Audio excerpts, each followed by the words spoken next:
Nous avons d'abord la tempête, d'accord? Je lis encore à partir du verset 35. Ce même jour, sur le soir, Jésus leur dit, « Passons à l'autre bord. » Après avoir renvoyé la foule, ils les menèrent dans la barque où ils se trouvaient, et il y avait aussi d'autres barques avec lui.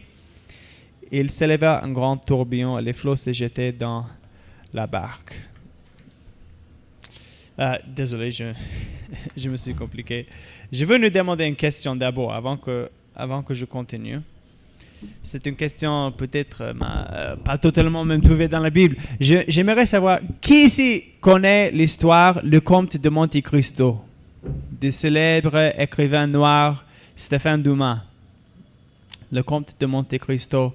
Le Comte de Monte Cristo a une caractéristique, cette histoire a une caractéristique qu'il partage avec aussi l'Odyssée d'Homère, cette célèbre poème d'Homère. Qu'est-ce que les deux partagent, ces deux histoires?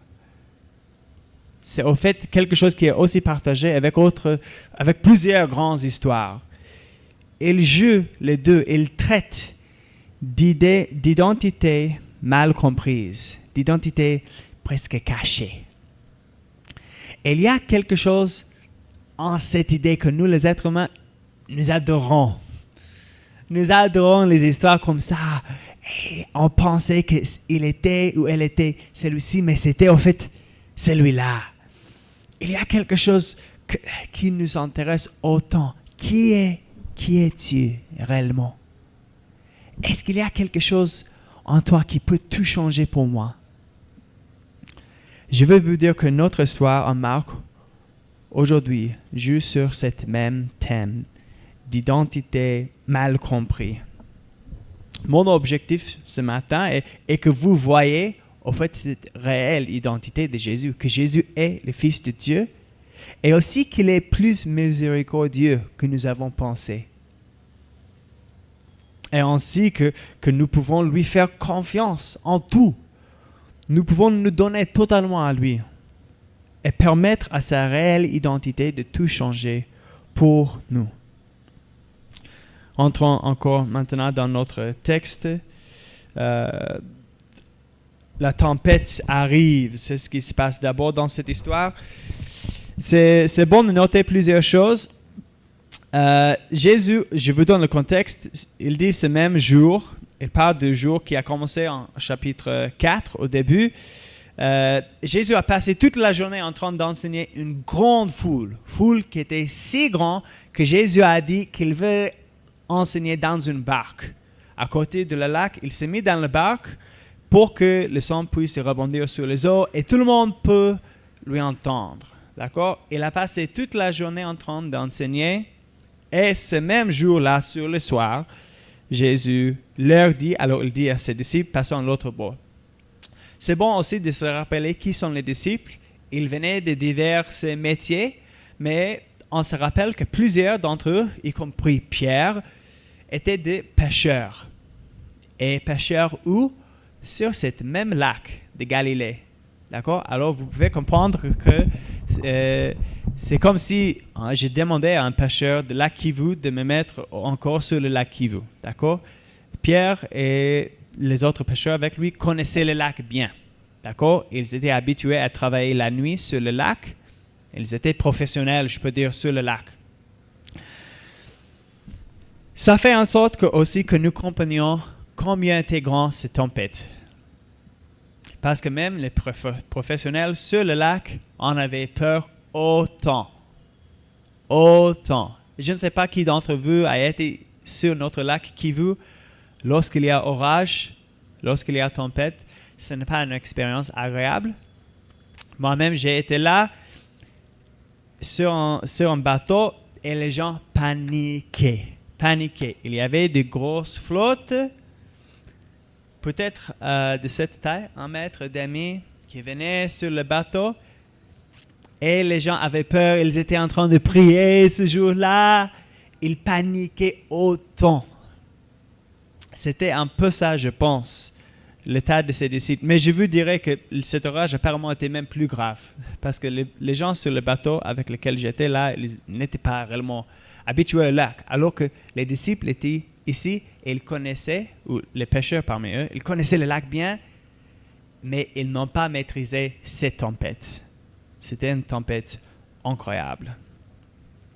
Je veux aussi noter pour nous que cette tempête est arrivée à ces disciples pas à cause de leur péché, pas à cause de leur imprudence, d'accord? Et j'aimerais me servir de ça juste pour nous donner aussi une leçon que Jésus lui-même a donné à plusieurs. Les tempêtes de la vie, des fois on appelle les problèmes que nous avons dans la vie les plus grands problèmes des tempêtes, d'accord?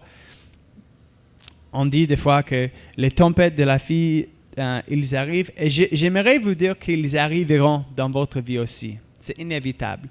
Et même si, comme le disciple ici, même si vous êtes avec Jésus, d'accord? Il y a certains qui enseignent quelque chose de faux. Ils disent que si tu es avec Jésus, vous n'aurez plus de problème. Tout ira bien. Et je veux vous dire que malheureusement, ça c'est faux. Ce n'est pas ce que la Bible nous enseigne. Ce n'est pas ce que Jésus lui-même nous a dit. Et ça se voit aussi dans ce passage. Les disciples étaient avec Jésus, il y avait toujours tempête. D'accord? Et on peut aussi se rappeler du fait que même les disciples, plus tard, dans les livres des Actes et aussi dans l'histoire, nous connaissons que chacun des disciples, presque chacun, a été tué pour leur foi en Jésus. D'accord?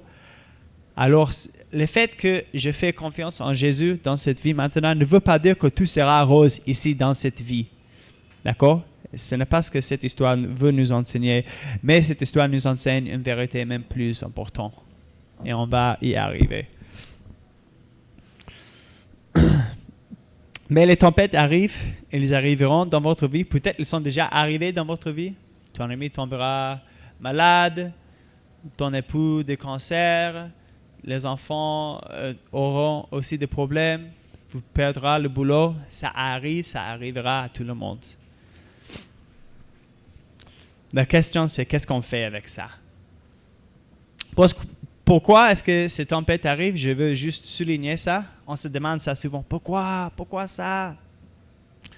Je veux vous dire, la Bible est très claire en ça dès le début. En Genèse chapitre 3, c'est très clair que Dieu a créé tout le monde et tout était bien. Tout était beau. Il n'y avait ni péché, ni souffrance, ni destruction. Mais s'il y a des maladies, s'il y a des tristesses, s'il y a des destructions aujourd'hui, c'est à cause du péché. D'accord?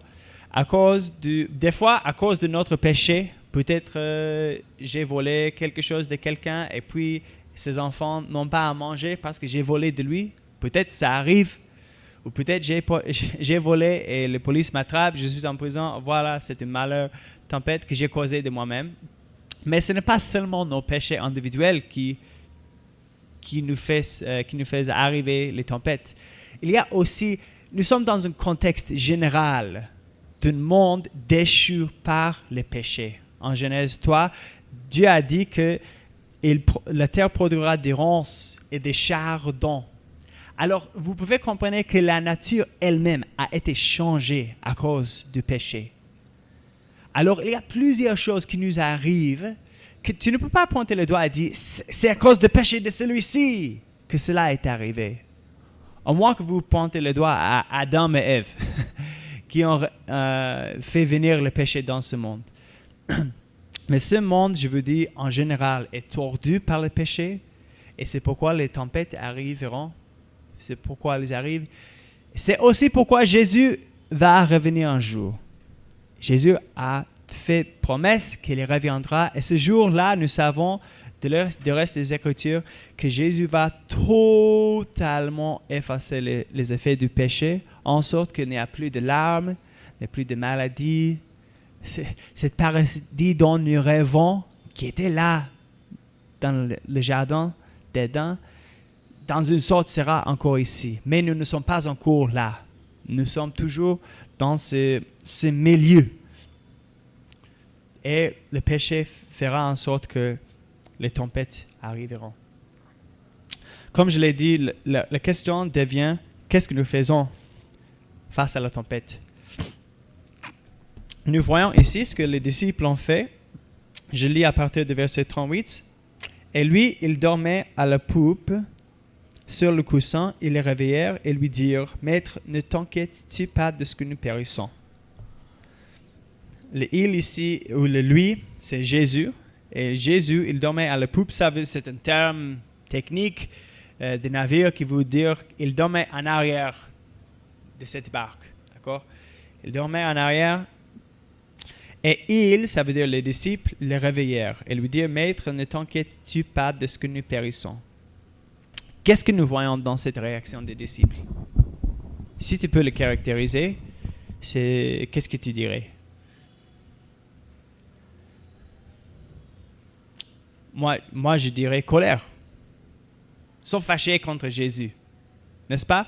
Rappelez-vous, Jésus est le maître de ses disciples. D'accord? Je pense qu'ici, il y a beaucoup de vous, nous comprenions de plus près quelle devrait être la relation d'un disciple à son maître. Aux États-Unis, c'est difficile pour les gens de réellement comprendre ça, ces différences de statut, la façon respectueuse dont on devrait parler au maître. C'est choquant que les disciples réprimandent presque Jésus ici. Ils lui accusent de ne pas se soucier d'eux. Ils sont en train de dire, « Jésus, tu t'en fiches de nous. » Et c'est tellement ironique, n'est-ce pas? C'est trop ironique. Parce que nous savons du reste des Écritures que Jésus se soucie d'eux autant, n'est-ce pas? Jusqu'à la mort. Mais pourquoi alors cette colère des disciples? Qu'est-ce qui les pousse à agir ainsi? Je veux semer qu'ils étaient dans une mentalité, je peux dire, typiquement religieuse. Je veux dire qu'ils pensaient que Jésus, nous avons quitté autant de choses pour te suivre. Et on ne l'a pas fait pour qu'on meure ici sur le lac. D'accord? Et ils pensaient que car ils ont donné quelque chose à Jésus, Jésus doit l'être. Nous savons des restes des Écritures que les disciples cherchaient aussi, qu'ils voulaient que Jésus entame une révolution politique.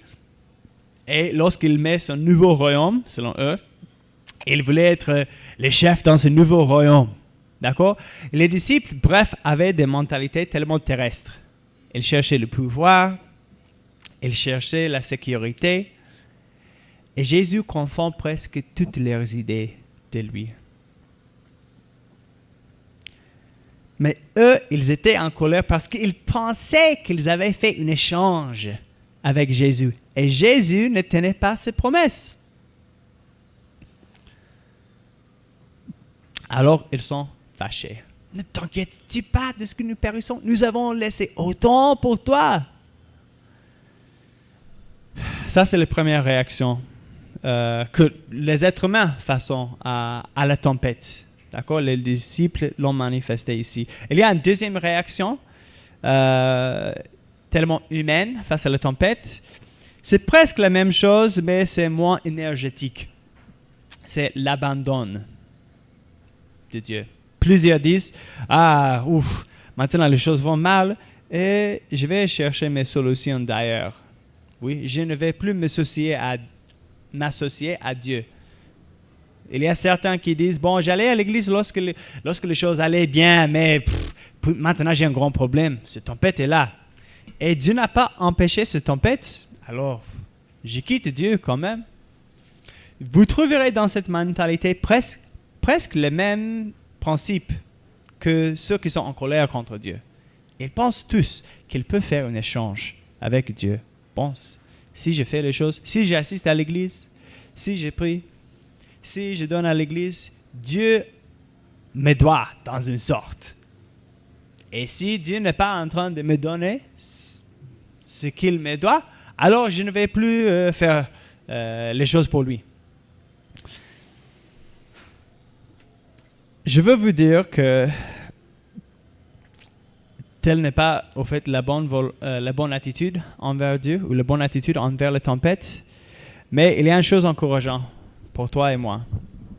Parce que bien que les disciples ont manifesté cette attitude, Jésus a réagi différemment de ce que nous aurions pensé. J'y arrive dans un instant. Je veux juste souligner une chose. Les disciples ici, ils étaient en train de paniquer, je peux vous dire.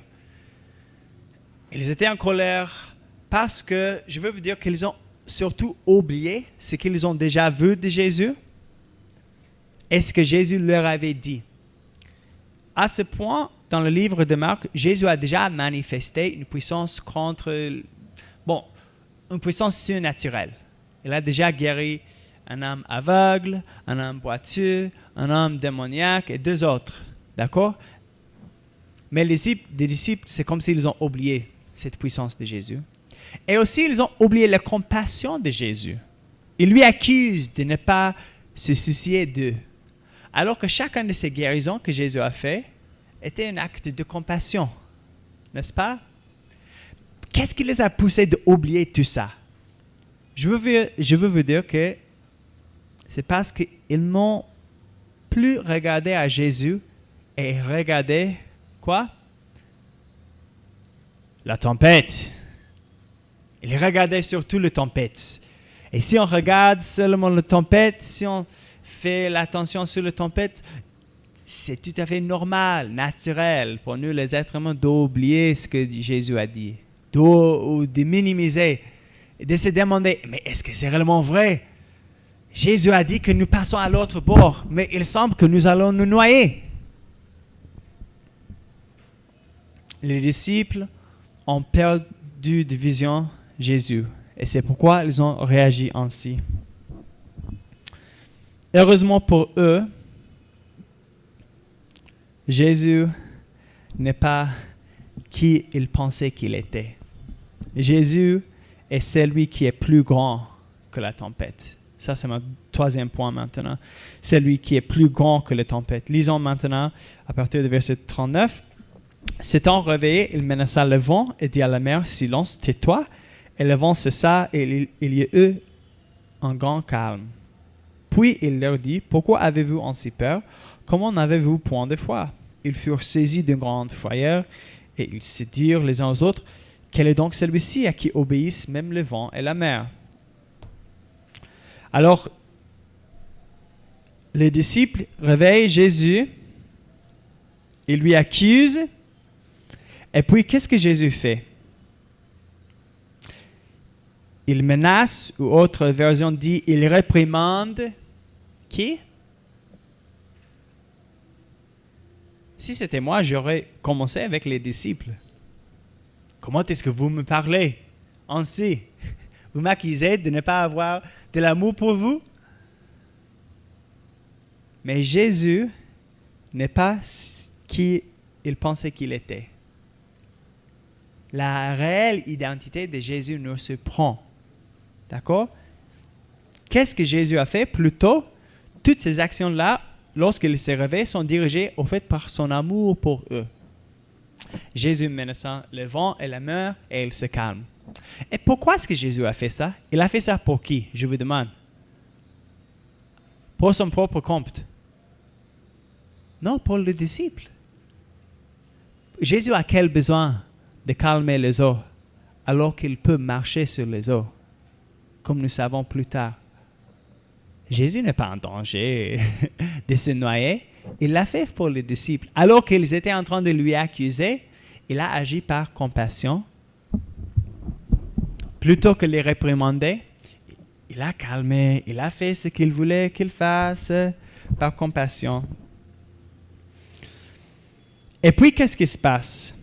Maintenant, la tempête est apaisée, tout le monde est calme, n'est-ce pas? Non. Non, le lac est très calme. Jésus semble être calme. Les disciples. Verset 41. Ils furent saisis d'une grande frayeur. Et ils se dirent les uns aux autres, quel est donc celui-ci à qui obéissent même le vent et la mer? Je ne suis pas maître en grec, mais quelqu'un m'a dit que dans la langue originale, dans le grec ici, cette grande frayeur-là, il est écrit d'une façon qui indique que ces frayeurs étaient plus grands qu'ils avaient de la tempête. Ils avaient une peur numéro 7 aux tempêtes, mais maintenant ils ont une peur jusqu'à 9, 10, d'accord? Plutôt que se calmer, ils sont ils ont plus de peur maintenant. Pourquoi? Pourquoi est-ce qu'ils ont autant de peur maintenant? Le lac, le vent n'est plus un problème. Quel est leur problème?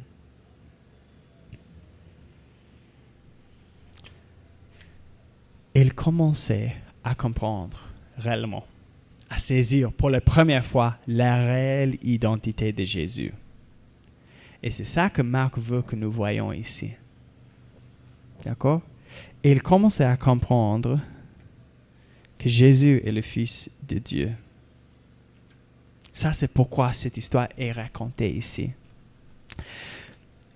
Marc veut que nous voyions que Jésus n'est pas un bon enseignant, il n'est pas simplement un sage, il n'est pas simplement un homme. Il a le pouvoir sur le vent, la mer et la nature. Il est Dieu lui-même. Et ainsi, ils ont peur. Pourquoi? Pourquoi est-ce qu'ils ont peur? Parce qu'il y a deux raisons. Il y a deux raisons. Le premier, c'est une raison générale. D'accord? Tous les disciples étaient des Juifs, ils connaissaient l'Ancien Testament, ils connaissaient quelle a été en général la suite des êtres humains qui interagissaient avec Dieu dans une sorte. Souvent, ils sont tués sur le champ. Tel a été le cas. Bon, si on interagissait avec Dieu d'une façon qui n'était pas parfaite, d'accord? Rappelez-vous de l'histoire de David lorsqu'il voulait faire arriver l'arche de Dieu à Jérusalem. David est devenu roi. Ça, c'est en 2 Samuel 6, 1 verset 10, 1 jusqu'à 10. David devient roi d'Israël. Il veut faire arriver l'arche de Dieu à Jérusalem. Ça semble être une bonne idée, n'est-ce pas?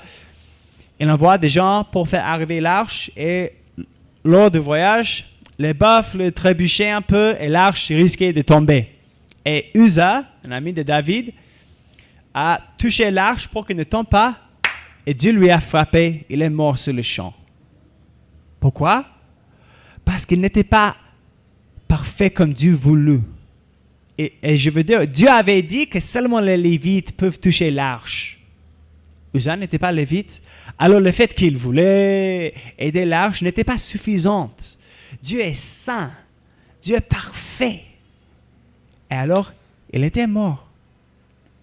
Il y a une autre histoire dans le livre d'Ésaïe où un prophète lui-même, Ésaïe a une vision de Dieu. Il voit Dieu. Nous considérons presque les prophètes d'être très saints, surtout où je peux dire, notamment sa société, lui considérait d'être plus saint qu'eux quand même. Ésaïe, le prophète, un puissant prophète. Qu'est-ce que Ésaïe dit lorsqu'il voit Dieu? Malheur à moi, malheur à moi. Il a peur. Je suis un homme de lèvres impures et j'habite parmi un peuple de lèvres impures et j'ai vu le roi. Les disciples savent tout ça, cette sainteté de Dieu. Et ils ont peur que est-ce que je suis à 1 mètre de Dieu maintenant? Alors ils ont peur. Mais il y a une deuxième raison aussi, n'est-ce pas? Ils venaient de se fâcher contre Jésus, n'est-ce pas? Est-ce qu'ils n'ont pas peur? Oh, désolé, je m'excuse, j'ai mal parlé. Ils peuvent aussi avoir peur pour ça. Mais la réelle identité, ils n'ont pas totalement compris de Jésus. Parce que c'est vrai que Dieu est un Dieu. C'est vrai que Jésus est Dieu, mais Jésus est Dieu qui nous aime. Et c'est ça la réelle identité que je veux que nous voyions aujourd'hui. Jésus est Dieu qui nous aime. Et c'est ça qui réellement change tout pour nous. Pourquoi est-ce que Jésus n'a pas réprimandé les disciples sur le champ? Parce qu'il les aime. Pourquoi est-ce qu'il a calmé les eaux? Parce qu'il les aime. Pourquoi est-ce que Jésus est venu dans ce monde? Parce qu'il nous aime. Jésus est le bon berger qui se donne pour les brebis. Si vous reculez avec moi un instant, vous verrez que cette histoire, au fait, est une préfiguration de quelque chose que Jésus ferait plus tard. N'est-ce pas? Dans cette histoire, Jésus de lui-même, totalement, sauve les disciples d'un très grand danger, sans aucun aide des disciples. Vous me comprenez? Tout comme Jésus l'a fait ici, Jésus le fera encore sur la croix. Il sauvera les disciples et toute l'humanité d'un plus grand danger de juste la première mort. Il nous sauve de la mort éternelle et il l'a fait de lui-même totalement, sans aucun aide de nous. Jésus est Dieu qui nous aime. Il nous sauve de quel danger? De la punition que nous méritons à cause de notre rébellion contre Dieu. C'est vrai que Dieu aime la perfection. Il ne tolère pas le péché. Mais dans sa miséricorde, Jésus a porté la punition pour notre péché, le châtiment que nous méritons, pour que nous puissions être réconciliés avec lui. 2 Corinthiens 5, 18 jusqu'à 21 le dit clairement, « Celui qui n'a point connu le péché, il a fait devenir péché pour nous, afin que nous devenions en lui justice de Dieu. » Et voilà la réelle identité de Jésus qui change tout. Il est Dieu qui nous aime. Marc veut que nous voyions que Jésus est Dieu et qu'il est plus miséricordieux que nous avons pensé. Et alors nous pouvons lui faire confiance en tout, même notre destinée éternelle. Je vais rapidement parler un peu sur la pratique de ce passage. D'abord, je sais que les gens vont me demander, est-ce que ce n'est pas vrai? Est-ce que tu as dit que lorsque les tempêtes arrivent, on ne devrait pas demander à Jésus de l'aide? Je n'ai pas dit ça. C'est vrai que c'est bon de demander à l'aide de Jésus. Lorsque les tempêtes arrivent dans notre vie, oui, ça c'est vrai. Il est notre espoir. Mais je veux souligner que cette histoire n'est pas une promesse que le secours que vous espérez arrivera pour vous. D'accord? Ce n'est pas certain. Ceux qui vous disent que c'est certain cherchent peut-être votre argent, ils cherchent à vous tromper et ils ne cherchent pas à vous dire la vérité biblique. Oui, les disciples étaient morts pour leur foi en Jésus. D'accord? C'est normal que les tempêtes arrivent dans la vie de tout le monde, y compris les chrétiens. On ne peut pas éviter les tempêtes en demandant de l'aide de Jésus. Peut-être, dans sa souveraineté, Dieu ordonnera des choses qui sont plus pour sa gloire que pour notre confort. C'est son droit, c'est lui qui est Dieu, ce n'est pas nous. Et donc, pour certains, même dans les tempêtes actuelles que tu as, la situation ne changera pas. Mais nous savons de cette histoire que c'est possible pour notre situation éternelle d'être assurée et sécurisée en Jésus. Et c'est ça qui est la vérité la plus importante. La plus grande application pour cette histoire n'est pas dans les tempêtes temporaires de la vie. C'est pour les grandes tempêtes qui nous menacent tous. En revanche, regardez les disciples encore avec moi. Est-ce que les disciples dans cette histoire sont de bons disciples? Parfait. Est-ce qu'ils méritent l'approbation de Dieu? Non. Ils ne sont pas, ils manquaient de foi, ils étaient impolis avec le maître, ils ont oublié ce que Jésus leur avait dit, ce qu'il les avait déjà montré. Ils ne sont pas de bons disciples. Et ça nous encourage. Ça nous encourage. Parce que nous ne sommes pas de bons disciples non plus. Qui d'entre nous peut dire oui, au fait, moi je suis saint. J'ai fait tout ce que Dieu m'a demandé à faire. J'aime Dieu de plus que toute autre chose. On se trompe en disant ça. Jésus est venu parce qu'il savait que c'est impossible pour nous d'être assez saints pour lui. Il a souffert parce qu'il savait que c'était impossible pour nous. Alors si vous voyez que les disciples ici, bon, ils ne sont pas très bons, ça devrait être un encouragement parce que Jésus, il a continué à les aimer malgré leurs faiblesses, malgré leurs fautes. Son amour demeure. Et c'est bon, c'est très bon. C'est important que nous comprenions encore. Les disciples avaient cette mentalité de faire échange avec Jésus. Jésus, on va vous suivre, tu vas nous protéger. D'accord? Ils n'avaient pas compris ça. Et moi-même aussi, il y a un moment dans ma vie où je n'avais pas compris ça. Lorsque les problèmes m'étaient arrivés, je pensais, mais pourquoi est-ce que Dieu a fait ça? Est-ce qu'il faut que je change quelque chose? Et je me fâchais contre Dieu parce que j'essayais beaucoup. Mais tu sais quoi? J'ai mal compris ma relation avec Dieu. J'avais une compréhension immature, je peux dire. Parce que qui est Dieu réellement? Dieu n'est pas mon égal. Quelqu'un avec lequel je peux échanger les termes d'un contrat. Oui? Non. Dieu, il est le Tout-Puissant, le Maître du vent, de la mer. Il ne négocie pas avec nous. Il nous offre. C'est ce que Dieu fait. Dieu nous offre. Nous pouvons seulement accepter ou rejeter. Qu'est-ce que Dieu nous offre? C'est une offre bizarre parce que toute la performance est faite sur le côté de Dieu. Nous n'avons qu'à le recevoir. Dieu nous offre ce qui n'est pas la religion. Il nous offre une relation.